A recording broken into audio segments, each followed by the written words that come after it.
My name is Will Reichelt and I am the visual effects supervisor for Peter Rabbit. The visual effects supervisor's role is to work directly with the director and to understand what they want creatively and to make sure that's communicated back to the team at the studio. And it's also their responsibility to attend the shoot, to make sure that we're collecting all of the information that we need to collect in order to do the work, and then to present the final creative work back to the director for approval. Peter Rabbit needed a lot of great invention to figure out how to best make a live-action hybrid film versus a straight animation.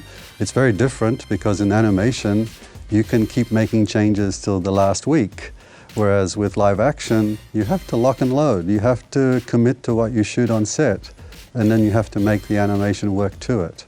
Computer-generated animation doesn't make a hybrid movie easier. In fact, computer-generated visual effects and animation get more and more complex year after year. But it's also far more complex and interesting and emotional for a storyteller. And to do that, the Animalogic team had to develop an incredible amount of fur technology, cloth technology, and character animation technology to be able to get that expressiveness out of these fur-covered little creatures.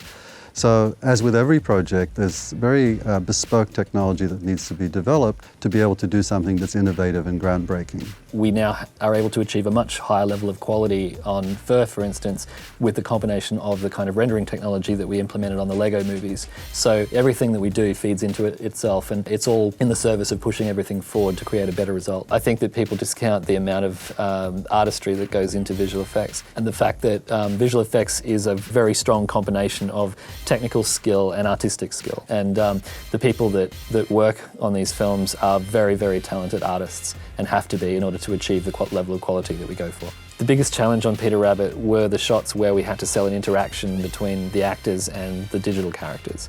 And the reason for that is because it's very hard to kind of reconcile what's actually happening from a physical point of view on set and what the animation is going to be later. So part of what my role was on set was to make sure that the actors understood what the characters were meant to be doing at any given time and to make sure that they had something physical there to interact with. The other aspect of my role on set is to communicate with the DOP and the camera operator to make sure that they also know what Peter and the other characters are supposed to be doing in the shots so that the camera work then ties into the characters' actions and what they're supposed to be doing too. For instance, Peter might be running at a certain speed down the garden path. The camera might need to pan at a certain speed, take 2 seconds to pan from right to left. The camera operator has to know that in order to do it at the right speed so that we have the information there to put Peter in at the correct speed later on. Well, an animated movie comes to life when you get the actors to kind of perform the voices behind the animated characters. And so when you have amazing actresses like Margot Robbie and Elizabeth Debicki playing two of the triplets, it just makes them explode on screen. So we're really fortunate to have that level of A-level talent. And the animators use that as a point of reference for when they're animating for the level of expression and how much emphasis the actors put on certain things. And animators are like actors and they take that as an input and then they put their own spin on it. I'm really excited for people to see Peter Rabbit and to see the results of work that we put into it because I'm really proud of it. I think that we set out to achieve something that was photorealistic and integrated, and I think we achieved that goal. And I think as the director, Will Gluck, says, you forget that you're watching animated rabbits after 5 minutes and that you see them as just characters in the film, which I think is fantastic. I think it's exactly what we wanted.